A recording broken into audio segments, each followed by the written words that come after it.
To go back to the conference a little bit. Yeah.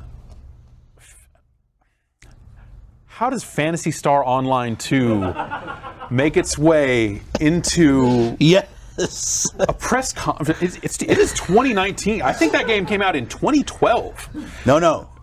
I think Phantasy Star 1 was on the original. Oh, yeah, Phantasy Star that's Online why. 1. Yeah, okay. So my story on that, and obviously Sega's primarily ultimately responsible for it.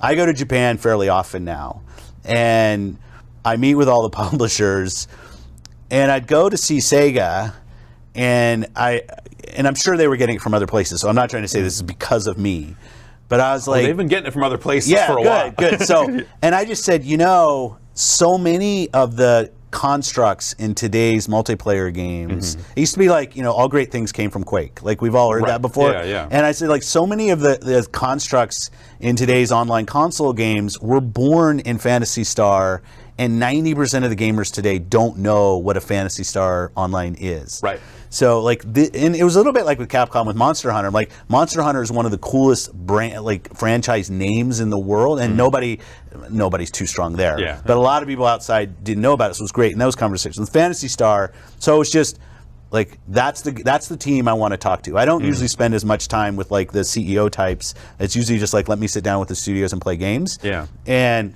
I want to sit down with Phantasy Star team and tell me where you are, what are your seasons, and hey, how could we support you? Yeah. And what would we need to do on the platform? I'd love to come out on stage after we announce it and say some things. And if that helps us get it done, I'm more than happy to do that. So it was really just, I want to do something with Sega. They were very receptive. I happen to have a soft spot for PSO.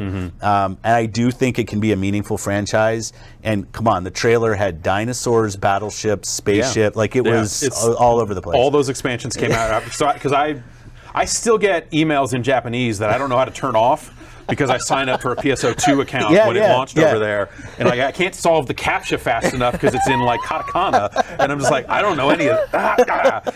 Well, hopefully we'll get English versions of those. Great, yeah.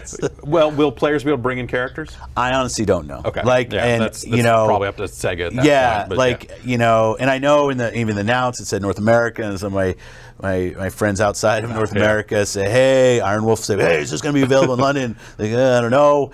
I'm just glad we could finally get it out, here. Like just the idea of an official translation. People have been fan translating an online MMO for years. I know. It's and I try to explain. I'm like, what a Destiny Strike is. Like, there's history in what this mechanic of people grouping up on a ship and going off and doing. Like, I've seen that before. Yeah. So it was so cool to have them on our stage and to be able to work with them. And yes, like, it'll end up on all platforms.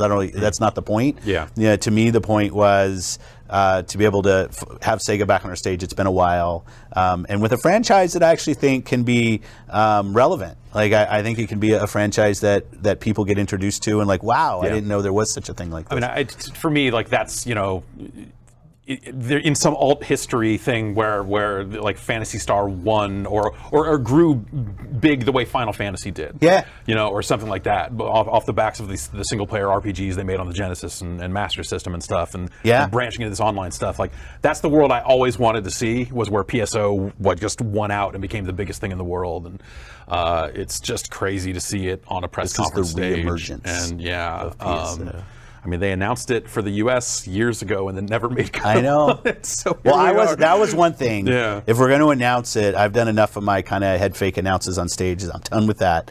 If we're going to go say this, I want to know the date. I want to be able to see the game running. Yeah. Because I don't, especially with a game like that where there's going to be a core that really knows what it is and some other people head scratching why is this on their stage.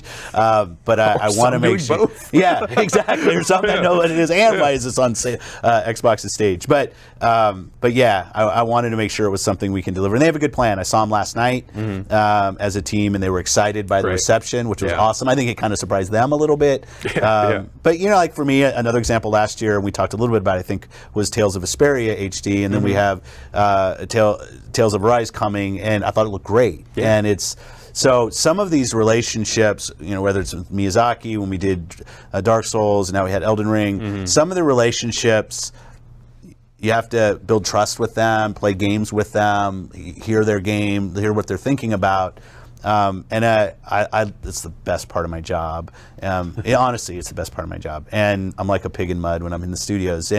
But I love the fact that we can do that. We can bring franchises that maybe have kind of lost some of their audience back. I think it's really fun.